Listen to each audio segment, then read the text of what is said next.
박성래 대리를 소개해드리겠습니다. 네, 반갑습니다. 박성래 대리입니다. 지금 중국에서 촬영을 마치고 방금 들어왔습니다. 이렇게 프로랩이라고 이렇게 써 있는데요.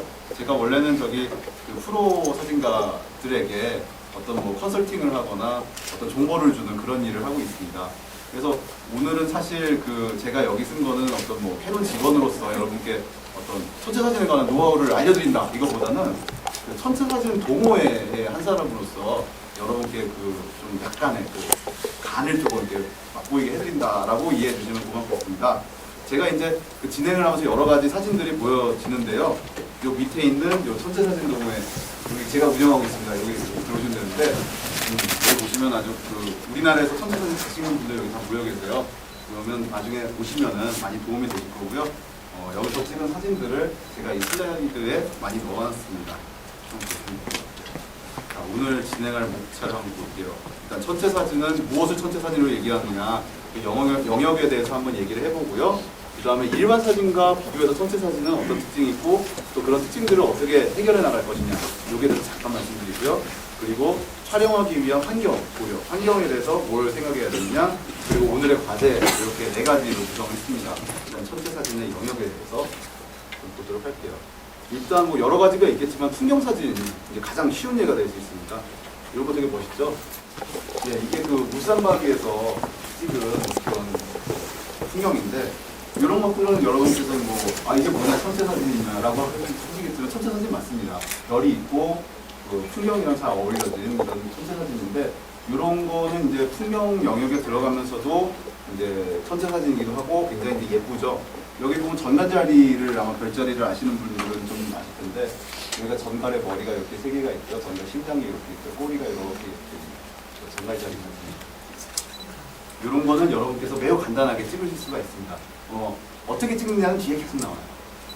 그 다음에 이제 일주 사진이 있어요. 이런 게 일주 사진입니다. 몇 년 전에 이제 제가 찍은 사진이고요. 그냥 이런 거 찍으실 때는 이런 것만 나오면 재미가 없으니까 이렇게 밑에 뭔가 하나 넣어주시면은 좀 더 재밌는 사진이 되기도 합니다. 참고로 요거를 만약에 사진을 찍고 싶다. 요 빔 프로젝터에 나오는 거 플래시 터트리면 절대 안 나옵니다. 자, 그 다음에 천문 현상을 담는 것도 천체 사진이 될 수 있어요. 뭐 엊그저께 있었던 뭐 개기이식도 하나의 천문 현상일 수도 있고요. 얘 같은 경우는 달하고 목성하고 금성하고 소성하고 이렇게 나란히 붙은 스피커군요. 이렇게 별 3개가 천체 3개가 나란히 있는 이런 보기 드문 현상들을 찍은 건데 이것도 사실 특별한 장비가 없이 그냥 여러분이 가지고 계신 간단한 SLR 카메라 가지고 촬영한 사진입니다. 별로 어렵지 않으면서도 굉장히 아름다운 사진이죠. 그 다음에 이제 이런 것들은 좀 해보고 싶다라는 게 또 별자리 사진. 요것도 제가 이게 한 50mm 렌즈로 찍은 걸로 기억을 하는데 이게 이제 오리온 자리예요. 여기 밝은별이 이등성이 2개가 있고 삼태성이 있고 초삼태성이 이렇게 있고 말머리 성운이 있고 이런 것들도 아주 간단하게 촬영을 하실 수가 있습니다. 여기서부터는 이제 약간 좀 어려운 얘기를 하는데 이것도 이제 태양, 요거 이제 태양에다가 특별한 필터를 꽂으면은 그 태양 표면에 있는 이런 자잘한 무늬라든지 이런 홍용 같은 거 보일 수가 있는데요. 사실 요거는 좀 처음으로 이제 천체 사진이 뭐냐 이렇게 그 인트로 하는 데서 뭐 한번 찍어보세요라고 말씀드리기 좀 민망하고요. 이런 달 사진 같은 경우는 조금만 더 노력을 하시면 한번 도전해 보실 만한 내용이 아닌가 싶습니다. 그 다음에 이제 행성 이런 것들. 이거 무슨 우주선이 가서 찍은 사진 같죠? 근데 지구에서 그냥 천체망원경을 찍은 겁니다. 이거는 제가 찍은 목성인데요. 얼마 전에 찍은 거. 오디마크2 동영상 기능으로 찍었습니다.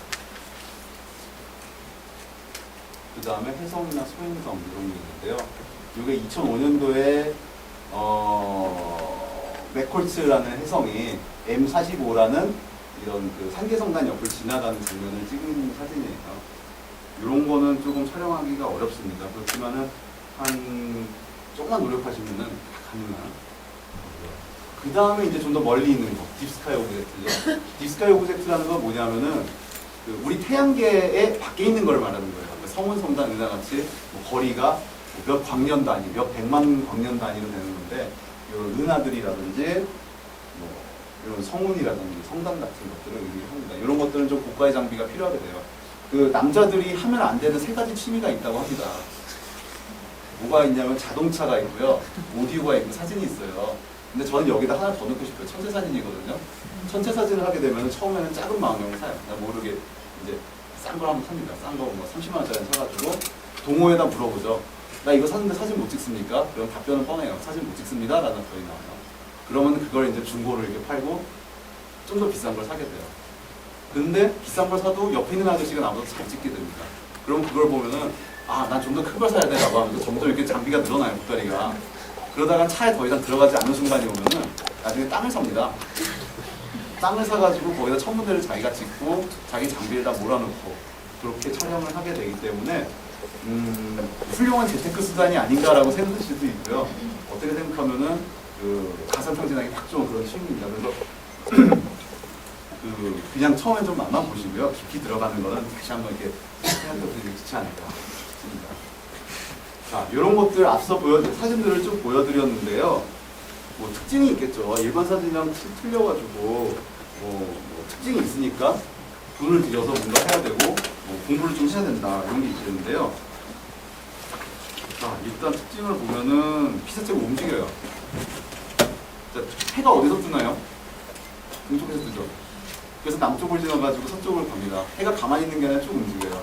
그럼 별은 어떻게 될까요? 별도 움직이죠. 별도 동쪽에서 떠서 남쪽을 가서 서쪽으로 가겠죠. 물론 이제 북쪽에 있는 별들은 좀 틀리게 움직이지만 아무튼 움직입니다. 가만히 있는 게 아니에요. 그리고 어둡습니다.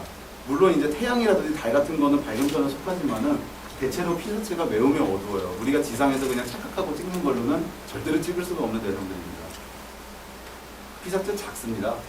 뭐 큰 것들도 있긴 있어요. 별자리 같은 경우는 아까 보여드렸던 별자리 사진은 50mm라든지 뭐 35mm 렌즈 가지고 충분히 담을 수 있는 그 정도 사이즈긴 한데 그래도 대부분의 아까 보셨던 조그마한 은하라든지 성운선상 같은 경우 최소한 400mm나 500mm 정도 급 렌즈는 있어야 되기 때문에 도전하기 쉽진 않죠.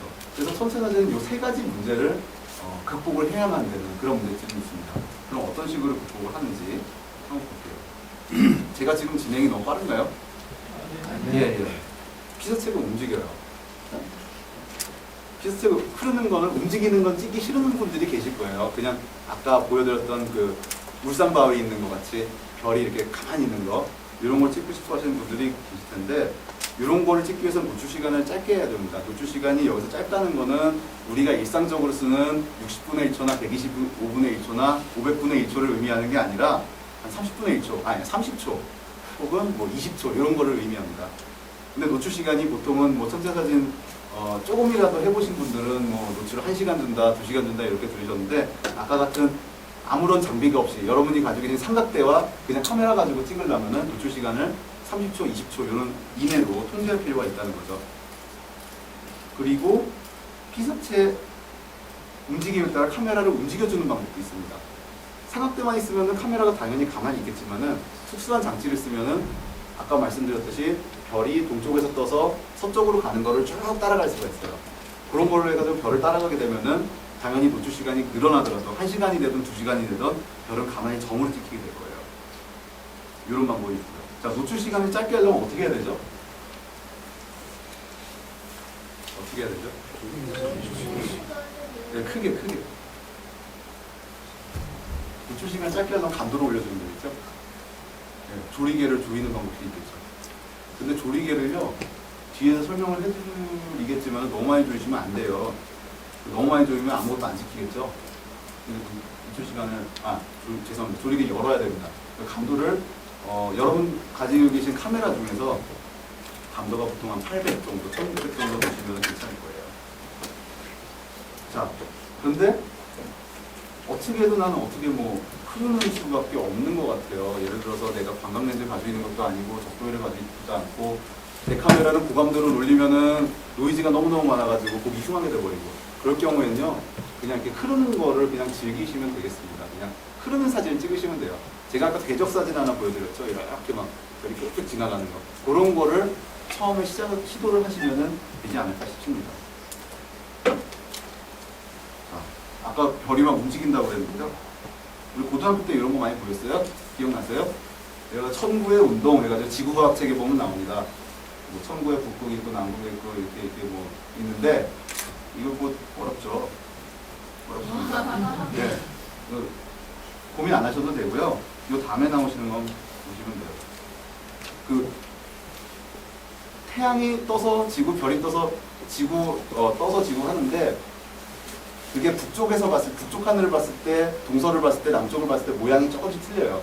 북쪽을 보면은 요 천구의 북극을 중심으로, 여기 북극성이 있죠. 별이 이런 식으로 움직입니다. 제가 이거를 알려드린 이유는요, 그 궤적 촬영을 하려면은 각 방향에서 별이 어떻게 움직이는지를 여러분이 기억을 하고 계셔야 돼요.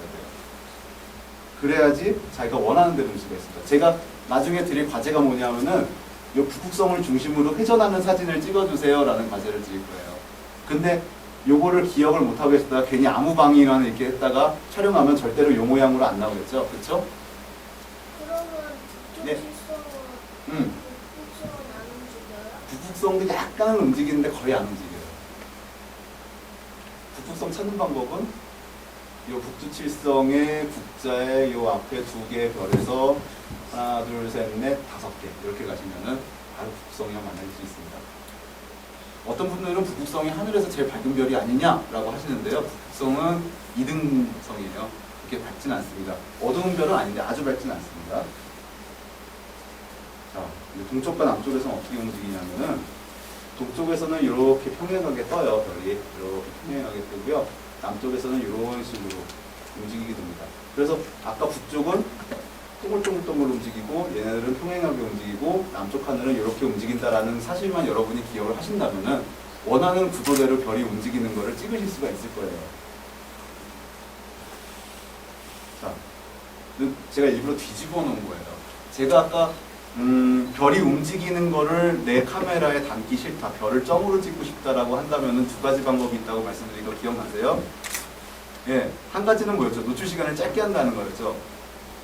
예, 또 한 가지는 별이 움직이는 것 그대로 카메라를 같이 움직여준다라는 부분이었죠. 그렇죠? 그게 바로 적도이라는 기계입니다. 자, 근데 그냥 카메라가 이렇게 움직이면 안 돼요. 이렇게 움직이면 안 되고 이렇게 돌아가면서 움직여야 돼요. 왜냐하면은 별이 이렇게 여기 보시면 알겠지만 이렇게 회전하면서 하기 때문에 카메라도 이런 식으로 아, 이거 만드느라고 아주 힘들었어요. 네, 이런 식으로 움직여야 돼요. 이런 걸 해주는 게 이제 적도이라는 이렇게 생긴 이게 접니다. 네, 이게 옛날에 쓰던 적도이고요. 지금 이렇게 생긴 적도이를 쓰고 있는데 여기서부터 여기 축이 하나가 있어가지고 얘가 이렇게 뱅글뱅글 돌 수가 있게 돼 있어요. 얘는 이제 북극성을 향하게 돼 있고요. 그리고 이쪽으로 회전하는 축도 하나 있는데 얘는 이제 다른 방향으로 움직이게 돼 있고요. 모터가 있어가지고 자동으로 쫙 돌아가게 돼 있어요. 그래서 선체망원경 뒤에다가 카메라를 연결해가지고 촬영도 가능하게 돼 있습니다. 근데 뭐 비싸요. 비싸니까 뭐 불파시지 마세요. 제가 아까 말씀드렸죠. 집안 말아먹는다고. 안 좋습니다. 자, 그 다음에 천체 사진의 그 세 가지 문제점. 두 번째 문제점입니다. 피사체가 어둡다는 부분. 빛이 많이 당연히 필요하겠죠. 그러면은 노출 시간을 길게 할 필요가 있겠죠. 그렇죠? 아, 10시라고 바꾸셨네요. 자, 그 다음에 렌즈가 밝은 걸 사용하시면 좋아요. 예를 들어서 여러분께서 많이 쓰고 계시는 1855 렌즈 같은 거 있죠. 지금 1855 렌즈를 달고 있다라고 예, 한 분밖에 안 계세요? 두 분밖에 안 계세요? 더 많을 것 같은데 1855 렌즈. 네, 세 분. 네, 드디어 세 번째 나오고 여기 네 번째도 계시네요. 자, 1855 렌즈 같은 경우는 조리개 값이 몇인지 아세요? 3.5에서 4.5, 5.6인가요? 예. 그게 이제 내가 최대 광각으로 했을 때 밝기가 3.5밖에 안 되는 약간은 어두운 렌즈입니다. 그래서 사실은 천체 사진 찍기는 약간 불리해요.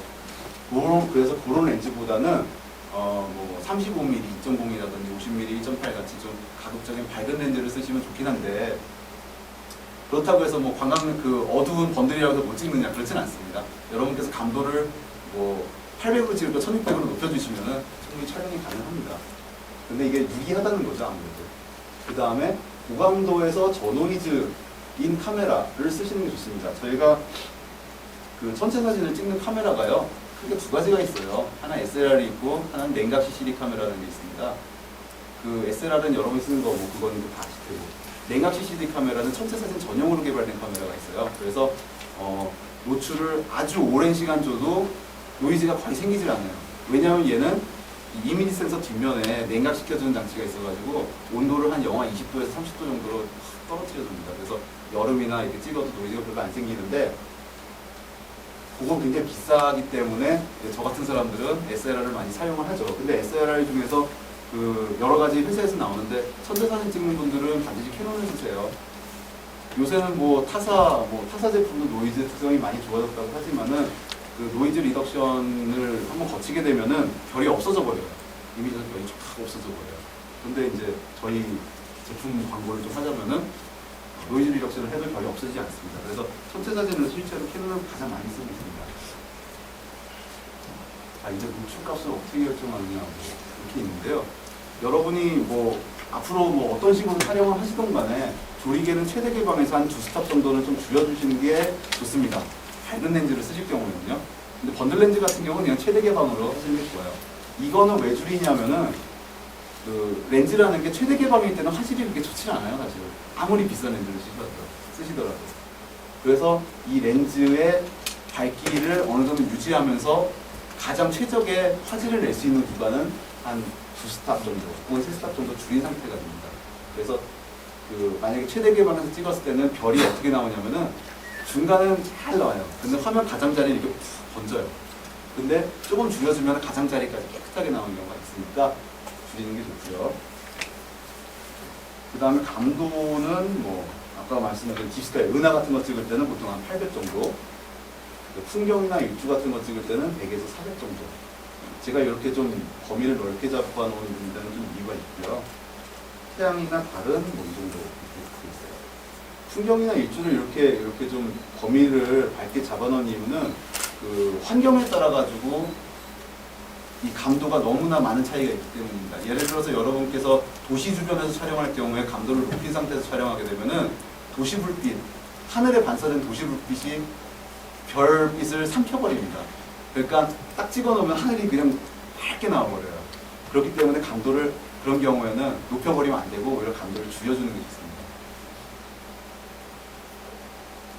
자, 노이즈 처리. 고감도, 자, 캐논 카메라에는 고감도 노이즈 제거 기능이 있고 또 뭐가 있죠?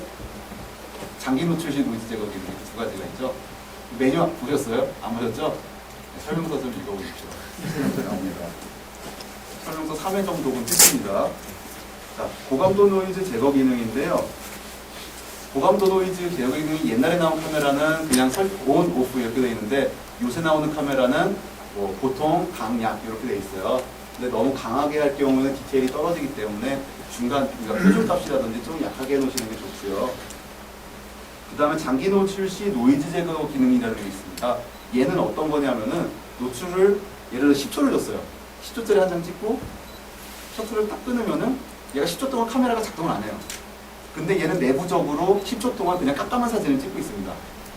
그러면은 먼저 찍은 사진에서 이 깜깜한 사진, 노이즈만 막 찍혀 있겠죠. 얘를 합쳐서 사진에서 노이즈를 제거를 해주는 과정을 거쳐요. 그렇기 때문에 내가 1시간을 노출하면 1시간 동안 노이즈 제거를 하고 30분을 노출하면 30분 동안 노이즈 제거를 합니다. 효과는 확실히 좋아요. 노출 시간이 2배로 늘어가겠죠, 그러니까 실제로. 근데 이제 딥스카이 같은 거 찍을 때는 굉장히 효과적인데, 왜냐하면 내가 뭐 한 10분 노출 주고 한 10분 쉬어도 상관없잖아요.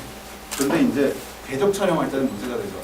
왜냐, 궤적은 쭉 하고 찍어야 되는데, 혹은 찍고 해서 합성을 하게 되거든요.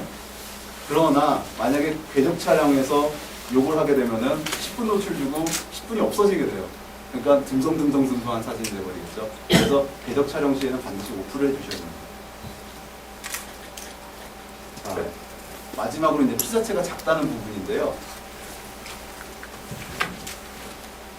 피사체가 작으면 당연히 초점거리가 긴 렌즈를 사용하거나 아니면은 그냥 이렇게 좀 내가 렌즈가 이거밖에 없어라고 생각하면서 이제 대상이 큰 거를 촬영을 위주로 하시면 돼요. 잠깐만요.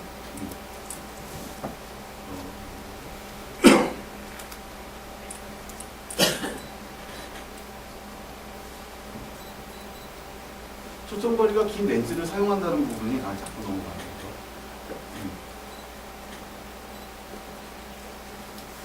이 부분이 사실은 카메라 렌즈는 보통 캐논 제품 같은 800mm까지 나오잖아요.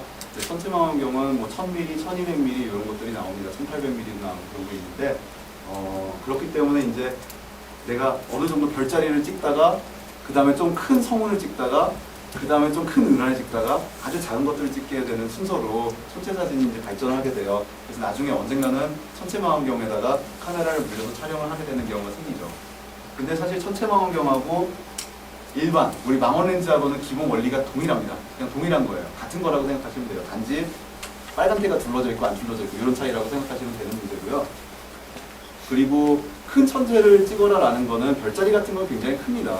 나가서 지금까지 별자리를 난 한 번도 본 적이 없다라는 분들이 굉장히 많을 거라고 생각을 하는데 한 번이라도 큰 곰자리를 본 적이 있으신 분, 한 번이라도 정갈자리를 보신다면은 굉장히 큰 사이즈에 여러분이 아마 놀라실 겁니다.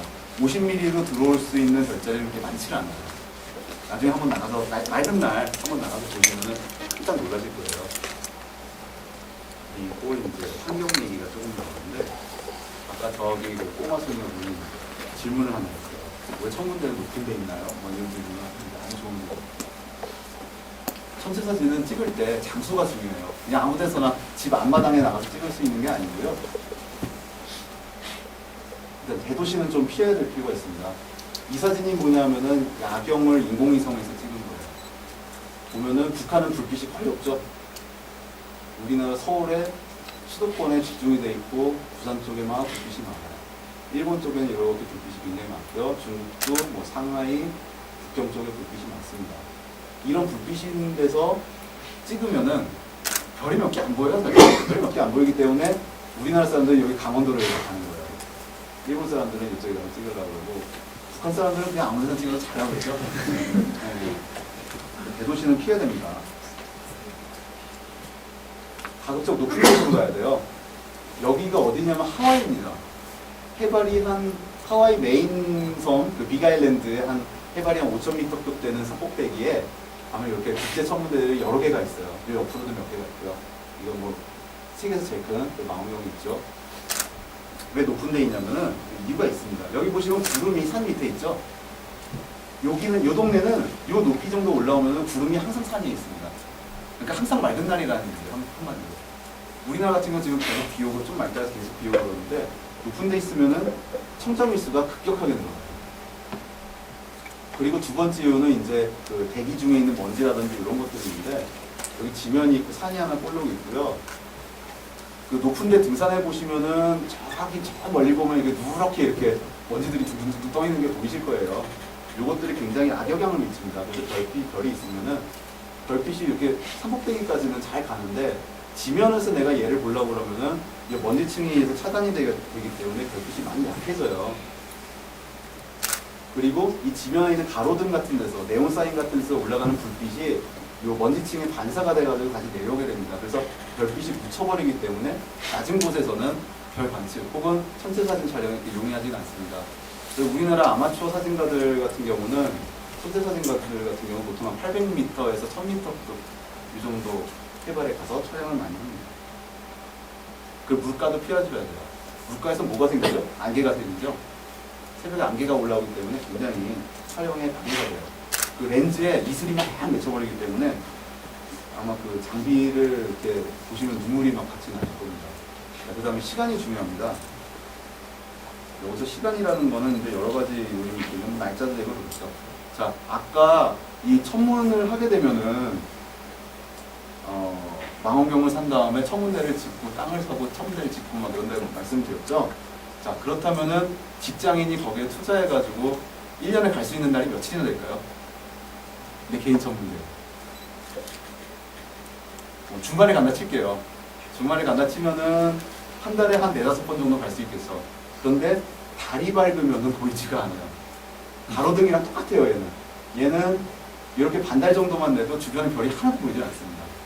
그렇기 때문에 그 상현, 보름달, 하여까지는 거의 못 본다고 생각하면 돼요. 그러면 한 달에 볼 수 있는 거는 일주일 구간입니다. 일주일 구간. 근데 일주일 구간인데 그 일주일이 낀 휴일에 날씨가 맑아야 돼요. 그러면 결국은 1년에 갈 수 있는 날은 채 한 5일, 6일 이 정도밖에 되지 않습니다. 우기도 피해야 되죠. 요즘 같은 장마 같은 경우. 그리고 보면은요, 황사도 피해야 돼요. 답답하죠? 예. 그래서 요거 다 피해가려면 진짜 며칠 안 되는데, 요거 잘 선택해가지고 시간을 정하시면 될 것 같습니다. 자, 오늘의 과제입니다. 오늘 날씨가 흐려가지고 사실 이거 못할 것 같은데요. 날씨가 좋으면 여러분들 이런 거 찍을 수 있어요. 자, 아까 이렇게 별이 평양에 올라간다면은 무슨 쪽이었죠? 이쪽 방향이? 예, 동쪽이나 서쪽이죠? 여기는 뱅글뱅글 도는 것 같으니까 이쪽으로 하면 북쪽일 거예요. 이런 걸 촬영할 수가 있고요. 준비물을 다 챙겨오셨죠? 가져오셨죠? 네. 이것도 가져오셨어요? 네. 이거 안 빼먹고 오셨죠? 네. 릴리즈도 가져오셨고요. 네, 이것만 있으면 촬영 가능합니다. 메모리 카드는 필수입니다. 좀 안 가져오는 분들이 계세요. 네. 자, 오늘 제가 내드릴 과제는 원래 이거였어요. 북극성이 보이도록 풍경과 어우러지는 사진을 찍으세요 라는 사진이었고요. 노출 시간은 그때그때 달라요 라고 되어 있습니다. 자, 아까 그 사진 같은 경우 노출이 몇 시간 정도 될 것 같으세요? 좀 전에 보여드렸던 그거가 노출이 한 2시간짜리 사진이에요. 근데 그 2시간을 한 번에 2시간 찍은 게 아닙니다. 나눠서 찍은 거예요. 그러니까 10분 찍고 또 10분 찍고 10분 찍고 10분 찍고 해서 포토샵에서 붙인 거예요. 디지털 카메라에서 2시간을 한 방에 찍어버리면은 아까 말씀드렸죠. 뒤에 배경 색깔이 별빛이 배경색에 묻혀버린다라고 아까 말씀드렸는데, 그거를 막는 이제 방법 중에 하나가 나눠서 찍는 거. 그리고 또 하나는 나눠서 찍으면 또 장점이 뭐가 있냐면 노이즈가 많이 줄어들어요. 한 방에 찍는 것보다. 그래서 노출 시간은 테스트샷을 한번 찍어보시는 게 좋습니다. 한 10분 정도 테스트샷을 찍어봐서 배경이 너무 밝게 나온다 싶으면은 노출 시간 조금 줄인 다음에 나눠서 쭉 찍으시면 되고요. 배경이 충분히 없다라고 한다면 노출 시간 조금 더 늘려보시는 것도 좋은 방법이라고 생각합니다. 그래서 제 경험상 한 10분 기준으로 조금씩 늘렸다 줄였다 하시면서 테스트 촬영을 해보시고요. 조리개는 아까 말씀드렸듯이 조금 조이시고요. 감도는 한 100에서 200 정도. 요것도 이제 어두운 데 가면은 한 100 정도 놓고 찍으시면 되는데, 약간 밝다 싶으면은 200 정도. 아니다. 어두운 데서 한 200 정도 보시고요. 밝은 데서 100 정도 보세요. 그리고 아까 말씀드린 거 강조했죠. 장기 노출 노이즈 제거 기능은 5% 놓으십시오. 오늘 하시면 큰일 납니다. 못 찍습니다. 그리고 이거 말씀드린 거 같고요. 요거 중요해요. AF 안 됩니다. 별빛 가지고 AF 안 돼요. 네. 1D급은 돼요. 1D급에다 밝은 렌즈를 꼽으면은 센터 AF 포인트 쓰면은 별빛 가지고 아주 밝은 별을 가운데 넣었을 때 AF가 되는데, 보통 세 자리, 그러니까 뭐 400D, 500D 같은 경우는 안 되기 때문에 반드시 MF로 놓으시고 초점은 무한대로 놓으시고요. 무한대로 놓으신 다음에 뷰파인더 보면서 조금씩 보시면은 아마 초점 맞는 위치를 여러분들이 아실 수가 있을 거예요. 잘 모르겠다 싶으면은 테스트샷 잠깐 찍어보시고 확대해서 확인해 보시면 될 겁니다. 그 라이브 뷰가 되는 카메라인 경우 라이브 뷰 쓰시면은 한 방에 초점 맞추실 수 있어요. 굉장히 좋습니다. 라이브 뷰 안 되는 카메라인가요? 다 되시죠? 반응이 없으시네요. 안 되는 카메라 가지고 계시는 분 새로 구입하셔도 좋겠습니다. 자, 디지털의 이제 단점들이 있는데 이런 걸 어떻게 극복할 것이냐. 제가 이제 궤적 촬영, 나눠서 찍는다라고 말씀드린 부분이 있는데, 이게 한 10분인가 준 사진이에요. 제가 기억하는데 재미없죠. 근데 요거를 합성을 하면 2장을 찍어서 합성하면 이런 식으로 좀 늘어납니다. 3장 찍으면 조금 더 늘어나겠죠. 4장 찍으면 더 늘어나고 이런 식으로 합성을 하시라는 말씀입니다. 그래가지고 합성은 사진이 아니지 않느냐라고 말씀하시지만 옛날에 필름 시절에도 이런 부분에서 합성을 많이 했고요. 그리고 우리가 뭐 어떤 있는 사실을 왜곡하는 게 아니기 때문에 윤리적으로 비판받을 일은 없다고 생각을 하고 있습니다. 그 다음에 두 번째 과제는 점상 촬영이에요. 이런 거죠. 아까 설악산 사진하고 이제 맥을 같이 한다고 보셔도 되는데, 점상 촬영 잘 하시면 이렇게 은하수도 찍을 수가 있고요. 별자리 담을 수가 있어요. 이건 어안 렌즈로 촬영한 겁니다. 준비물은 다 가져오셨다고 하니까. 이게 또 중요하죠. 여러분 이런 거 좋아하시잖아요. 자, 과제는요, 은하수와 풍경이 어우러지는 사진을 찍어 봅시다예요. 지금 여름이잖아요. 여름에 은하수가 가장 잘 보입니다. 여름에 지금 사실 이 시간쯤에 남쪽 하늘을 보면 은하수가 이렇게 두꺼운 것이 확 지나가는 게 보여야 정상이에요. 그다음에 가급적 광각 렌즈를 사용하시는 게 좋고요. 왜냐하면은 망원으로 가면은 내가 노출 시간을 짧게 줘도 별이 조금씩 움직이는 게 티가 나요. 근데 광각 렌즈면은 내가 노출 시간을 제가 아까 30초 기준을 말씀드렸는데 조금 더 늘리더라도 티가 안 나게 됩니다. 그 말인즉슨 그 화면 찍힌 별 수를 좀 더 늘릴 수가 있다는 얘기죠. 그래서 가급적인 광각 렌즈를 사용하시는 게 유리합니다. 그리고 감도는 800 이상. 어떤 테스트해보고 결정하세요. 800 이상으로 놓고 찍고 1600으로 놓고 찍고 3200대는 카메라 있으면 3200으로 놓고 찍으시고 어느 게 가장 적당한지. 왜냐면 디지털이니까 뭐 필름같이 뭐 그런 거 없잖아요. 현승소 가서 뭐 보고 이런 거 없잖아요. 그러니까 바로 그 자리에서 테스트를 몇 번 해보시고 촬영을 해보세요. 노출 시간은 30초 정도를 기준으로 상용을 하면 되고 AF는 사용 불가하고요. 라이브 뷰를 사용하면 굉장히 유리합니다. 근데 그 국내에서요, 이제 특이하게 것만 말씀드리자면 국내에서 참사진에 관한 책이 딱 2권 있어요. 옛날에 그 한국일보 사진 기자하시던 그 김성주 님이 지은 천체사진 강좌라는 책이 있는데 그게 제가 알기로는 80년대 나온 책이기 때문에 사진 자체를 굉장히 오래됐고 디지털에 대해서는 거의 다르지 않습니다. 하나도 다르지 않아요. 아날로그적인 방법이고요. 또 하나는 얼마 전에 그 조상호라는 분이 쓴 책이 하나 있는데 이 책도 역시 디지털은 다르지 않습니다. 국내에서 디지털로 천체사진을 찍는 법에 관한 책은 한 번도 없어요. 그래서 아마추어 천체사진가들은 일본 책이나 미국 책을 수입해서 보고 있습니다. 참 아쉬운 일이죠. 근데 우리 동호회 사람들이 모여가지고 출판사를 하나 이제 컨택을 해봤는데 이런 책은 안 팔리니까 관심이 아예 없더라고요. 고정 촬영하고 가이드 촬영. 고정 촬영은 카메라가 그냥 가만히 있는 거고요. 가이드 촬영은 카메라가 움직인다고 생각하시면 돼요. 그래서 적도에다 얹어놓으면 가이드 촬영을 했구나 라는 기본 생각하시면 되겠고요. 삼각대에다 올려놨으면 고정 촬영이구나 라고 생각하시면 되겠습니다. 고정 촬영은 궤적 촬영과 정상 촬영 다 말씀드렸죠. 궤적 촬영은 별이 흐린 모습, 정상 촬영은 간단한 별자리 풍경, 별이 점으로 있는 겁니다. 가이드 촬영은 피드백, 직접점, 확대 촬영 이렇게 세 가지가 있는데요. 좀 어려운 얘기죠. 얘는 적도위에다가 카메라를 얹었다고 생각하시면 돼요. 카메라 렌즈를. 얘는 카메라 렌즈 대신 천체망원경 썼다라고 생각하시면 되고요. 같은 얘기예요. 단지 카메라 렌즈냐 천체망원경이냐 그런 차이고요. 확대 촬영은 약간 다른 얘기인데 그 저반 렌즈라는 걸 우리가 뽑아가지고 망원경을 들여다보거든요. 이 뒤에다가 카메라를 대면 확대 촬영이 되는 겁니다. 얘는 이제 행성 같은 거 찍을 때 특별한 경우에만 사용하는 방법이에요. 디테일한 별자리나 풍경 뭐 이런 것들. 이렇게 크게 두 가지, 디테일하게 한 5가지 정도로 분류를 할 수가 있습니다. 이건 뭐 잘 모르셔도 될 거예요. 과제는 요거. 피기계 촬영은 이런 거.